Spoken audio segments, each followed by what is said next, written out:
আসসালামু আলাইকুম ভাই বোনেরা, সবাই কেমন আছেন? আশা করি আছেন ভালো। আপনাদের দোয়ায় ভালোবাসায় আমি ভালো আছি। নতুন করে ভিডিও নিয়ে আবার বসলাম। ফুল ভিডিওটা দেখতে হলে আমার সাথেই থাকেন। তো কালকে 1 কিলো সিম আনতে বলছিলাম, সন্ধ্যার টাইমে আপনার ভাই একটু নিচে নামছিল, তো ওনার একটু কাজের জন্য। তাই আসার সময় বললাম, বলে আসার সময় 1 কিলো সিম নিয়ে আসেন। তো সিমগুলো দেখতে পাচ্ছেন তেমন একটা বাড়তি হয় নাই। ও এই যে কী করার আছে, আর নিজের গাছে তো আর না।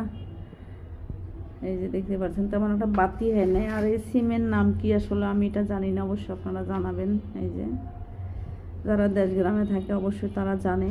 আর আমি দেশগ্রামে গেলেও তো আর আমি তেমন এগুলো জানি না এটা সিমের নাম কি, যেহেতু আসলে দেশে থাকা পড়ে নেই আমার। এই যে আসলে সিম ভাজি করবো আজকে। আপনার ভাইয়ের সকালে বাসা থেকে এই অফিস থেকে আসছে, আসার পর নাস্তা করি ঘুমিয়ে গেছে। তো মনে করলাম আস্তে ধীরে আজকে রান্না করি, হয়তো রাত্রে যাবে অফিসে। আজকে সারাদিন অফিসে যাবে না, রাত্রে হয়তো যেতে পারে 9টার সময়।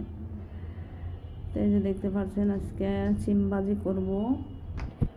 আর এই যে মাছগুলো দেখতে পাচ্ছেন তেলাপুয়া মাছ না, এগুলো হলো সরপুঁটি।